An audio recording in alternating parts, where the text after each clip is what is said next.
Lamora Williams became overwhelmed with motherhood, and she just ended up placing 2 of her children in the oven and turning it on high. Atlanta 911, operator 7054. What's the address of your Yes, ma'am. Ma'am, I have a question, and this is a serious matter. I just left my cousin in the house with my kids. She just left my kids in the house when I came back from work, and my kids, 2 of my kids are dead. What do I gotta do? They dead. She left them dead in the house by themselves. Oh, okay, ma'am. Where are you now?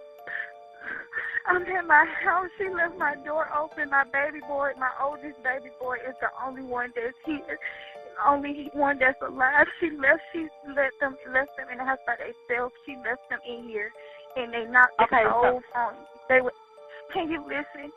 When I came in, the stove was laying on my youngest son's head, and my other son was laid out on the floor with his brains laid out on the floor. I don't know what to do. I just came home to work from this, and she just left my baby dead. Okay, ma'am, I'm gonna get EMS, and I'm gonna get police and fire at the location. Can you tell me where you're located? Ma'am, I can't even talk. This is so serious. I'm so scared. I don't want to get locked up because I was at work. Okay, ma'am. I understand that you're scared. I completely understand, but I need to get some help out there to you now. Can you tell me where you're located? I understand that, but can you please help me? Like, can you please tell me, like, I don't want to get locked up because this is not my fault. I had just came home from work. Came home from work. Yes, ma'am. I just came home from work. Okay. Ma'am, the first thing that I need to do is get some help out there to you. I understand that you're upset and you're scared. They in here dead. Like, it's no way in the fuck. She left my baby dead. Okay. And I don't have no way to reach her. If you're not sure, if you were at work, ma'am, listen to me. If you were at work while this happened, then the responsibility is going to fall on your sister, and that's who you left them with. Okay? Okay, hold on one moment, because I'm going to also get EMS on the line as well, okay? Yes, Hold please. on one moment. Yes, ma'am. Stay on the line with me, though. Hold on one moment for me. Okay. Let's go ahead and get into the story of 24-year-old Lamora Williams. Lamora Williams was a 24-year-old woman. She was living in Southwest Atlanta at the time that she murdered her 2 children, okay? Now, Jamil Penn, he was the boy's father. He told journalists that Lamora's parents believed that she had actually been suffering from mental illness since she was born, okay? Going on, you know, we was young, we was adventurous. So I know her mother and her father very well, so, you know, they always told me that she had, you know, mental illness. Brenda Williams, who happens to be Jamil's mother, actually stated that Lamora had difficulty learning and exhibited disturbing behavior, such as cutting off dolls' heads when she was a little younger, you know. Penn claimed that Lamora's mental state worsened after her father's death in 2014. Now, if that wasn't enough, y'all, Penn even claimed that Lamora's mental state worsened and declined after her father's death in 2014, which was definitely a significant loss for her. So I can imagine she was definitely going through it. Brenda Williams ended up attempting to actually gain custody of the children after Lamora's boyfriend left her. Lamora had her first child at the age of 18, and the child's father's family helped raise her.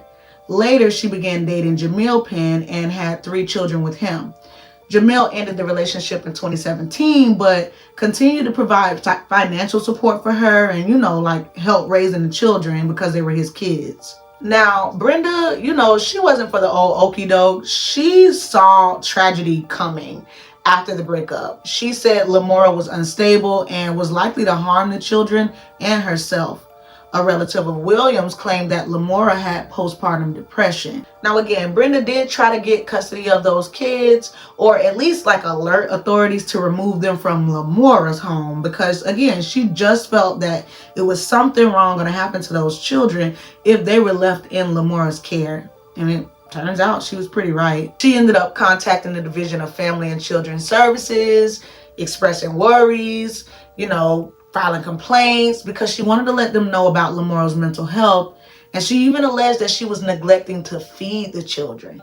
On the other hand, Lamora's own sister, Tabitha Hollingworth, corroborated Brenda's concerns, saying that Lamora actually frequently left the toddlers unattended at home, and Tabitha even added that Lamora had issues and that the state's failure to assist her was problematic at this point. She even further disclosed that Lamora had previously attempted to commit suicide. So Lamora ended up contacting her close friend Nisa Smith on October 13th of 2017, and she informed her in real distress that she could no longer handle the situation and that her two youngest children were actually deceased.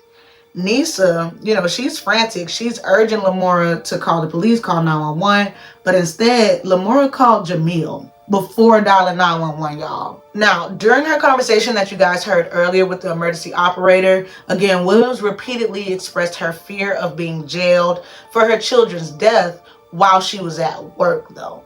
Lamora appeared to hold her cousin accountable for her children's death, claiming that she had left her children unattended in the house and that her oldest child was the only survivor.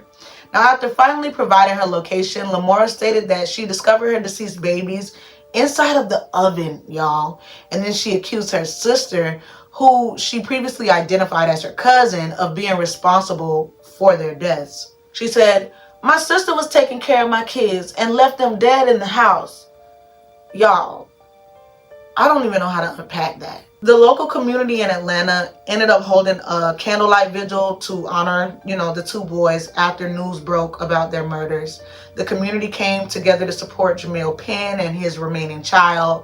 The funeral service for the two boys that were deceased was entirely donated by Willie Watkins, a funeral director who felt called by God to do so. Southview Cemetery also donated a plot for the boys, just to make sure that this process will be a lot easier for the family that actually did care.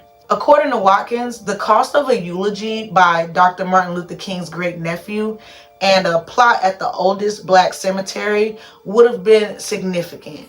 Watkins emphasized that his decision to donate the services was not about money, but it was actually about the ministry and giving back to the family in their time of need. Now, as the boys could not even be viewed due to their injuries, Watkins wrapped the caskets in pictures of them and their favorite superheroes. The boys' father was able to give them their final kiss before they were taken away by a carriage of white horses. Lamora's family had concerns that she was capable of committing these murders. Brenda expressed her thoughts stating, "My daughter is a sick person if she did what I think she did," while Tabitha responded affirmatively when asked if she believed Lamora could murder her own two children. A grand jury ended up indicting Lamora on various charges, including murder, making false statements, aggravated assault, concealing a death, and cruelty to children. The latter charge was filed because Lamora's 3-year-old son was present in the house when his siblings passed away, y'all. The medical examiner reported that the boys did not have any broken bones or signs of blunt force trauma, but their bodies were damaged by the electric oven. Law enforcement did suspect that Lamora used the oven to hide the murderer's method. There's no news on whether Lamora was found guilty, as there are no updates on the trial yet. Considering the doubts about her mental state, it is possible that the court, could find her unfit to even stand trial, and she may have been committed to a psychiatric facility, whatever that's called, when they go into psychiatric care, a mental facility, instead of actually having to carry out like their sentence. So I definitely want to go ahead and send a prayer up to those two little boys that lost their lives. And I do want to thank you guys for tapping into Unnerved True Crime Edition. In the meantime, in the comments, let us know what you thought about this story, and also let me know what story you think I should do next. I'd love for you to hit that like button. Don't forget to subscribe and share this with your friends. If you got any friends that's into true crime, let them know what's going on out here, y'all. Bye.